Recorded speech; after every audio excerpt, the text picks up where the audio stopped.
The purpose of this vlog is to improve myself as a performing violinist, not just a recording violinist or a session violinist in live gigs, playing with people I haven't played with before, to be more prepared and more versatile in numerous styles.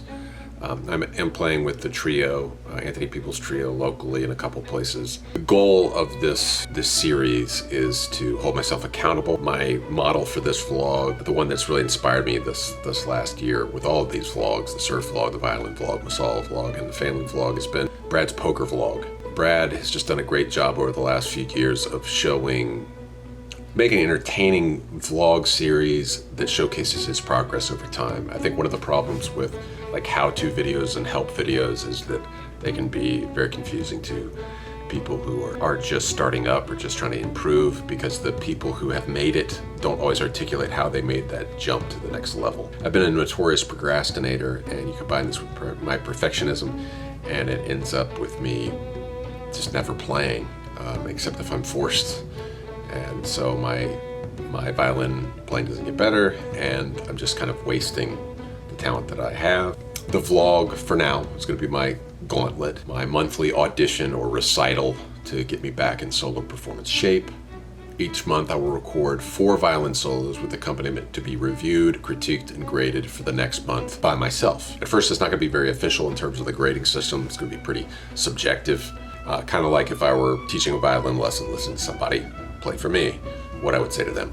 The main criteria I'm paying attention to in this first year from this point on, tune, tone, and rhythm. Tune being in tune.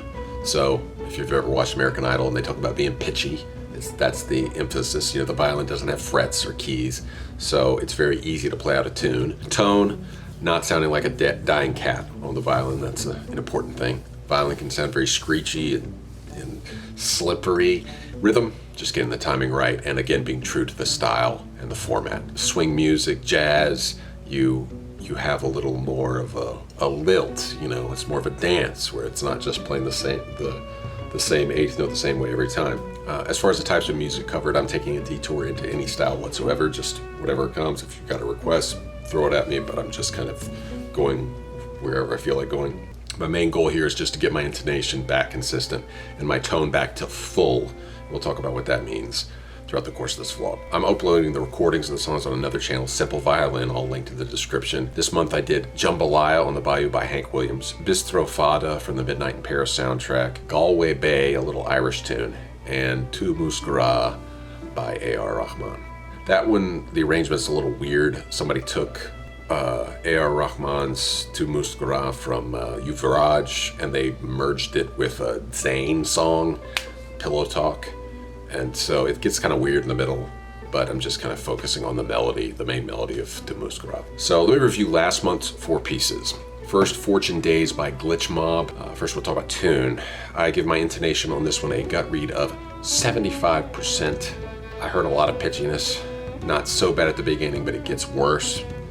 Tone, I give myself a 65%. It's weak when it needs to be strong, especially on the higher notes, just too timid. I'm making some bowing errors. It's a very digital sounding song, and at the very beginning they simulate this kind of like the CD skipping. And I do some slurs in there that I think just needed to be played straight, so it would sound crisp and sounds more digital. So that slurred really just kind of messes up the tone and doesn't stay true to the nature of the piece. Rhythm, the one thing I did like in this one was the accents at the beginning. It simulates that glitchy skipping CD quality, but I kind of blow it later on. So I'd say about an 80 for rhythm, 65 for tone, 75 for tune, for an average of about 73. So this is like a D or something, I guess. Next is Haydn's Surprise. The tune, intonation was more consistent than Glitch Mob. I'd say there's some of the higher notes are pretty bad out of tune. So I'm going with 82%, just a little bit of improvement on the Glitch Mob. Tone, Haydn is on the cusp between romantic period of music and Baroque. So he's right in the middle there. He's kind of the quintessential classical, that transition from Baroque and beyond. Romantic things get a little more vibrato and all this stuff, but classical is very precise.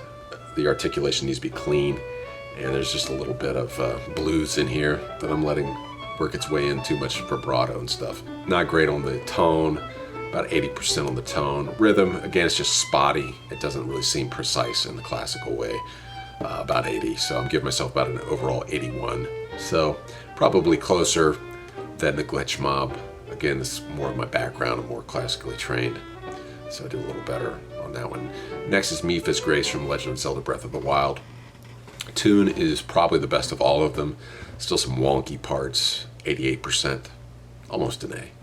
Tone-wise, there are a few times I play an open E string, which is, you know, you can get away with it on if you're playing fiddle tunes and stuff. I mean, even some old music, if you're playing an orchestra. But it's tonally not a great choice, especially in a melodic song like this. That open E can really stand out and just kind of cuts through and it's like screams at you. So it's better to play a fourth finger or to shift into another position and get some vibrato on it and just don't leave it feeling so naked there. So it's squeaky, not great. So about 85% on the tone. I think overall the tone is better in this one than the other ones. Rhythm seems okay, nothing jumping out at me, so I'm saying a 90. That seems about right. I got about an average of 88 on this one. It's like a, you know, high B. The worst performance last month was my attempt at Ore Pia by Rahat Fateh Ali Khan. Tone is the worst.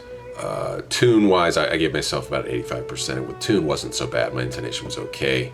But tone, right from the beginning, I have some whistles that afflict the melody. Those whistles usually happen when your finger, let's say you got another finger touching another string, and your bow hits that other string. It creates almost like a harmonic effect. And so I'm really not being very precise with my bow when it's hitting other strings. And it's making these little whistling harmonics that are really distracting right at the beginning of the piece. I do a weird slide into the first climactic note. I mean, I'm just hearing it in my head right now. It just does not fit Ali Khan's singing style. And then I get my fingers stuck in the second phrase and you hear me like hammer. This one has a lot of tonal problems in addition because I don't do justice to Ali Khan's Qawwali ornamentation. So for tone on this one, on Ore Pia 60, fail. Rhythm feels very stilted, like what it is, a white guy trying to play Qawwali. So that's 65, a little bit better than the tone. So I'd say about a 70 average for this one, somewhere around 70. So, you know, right at the cusp of failure. But that'll give me room to improve. The goal will be to revisit these for eventually and see how I've improved with sustained practice. I want these videos that I put on that second channel, Simple Violin, to feel less like auditions or recitals and more like actual performances. So, until next time, if you're trying to learn an instrument or do something musical, just keep practicing and don't go easy on yourself, but don't go so hard on yourself that you're not practicing. Because that's my problem, is that I just don't pick it up because I dread it so much. But it's just not an option. We've got these gifts and we've got these, music's amazing. We gotta cultivate it if we want to do anything creative. I've always, my motto has always been be creative, cross-cultural, constructive. It's hard to be creative if you're not constructive with the talents you have. And so it's time for me to be constructive with the talent I have. If you weren't a kook, you would have seen this video when it uploaded. Join the lineup here on YouTube or become a patron and become a TS VIP and get early and ad-free access. See you later.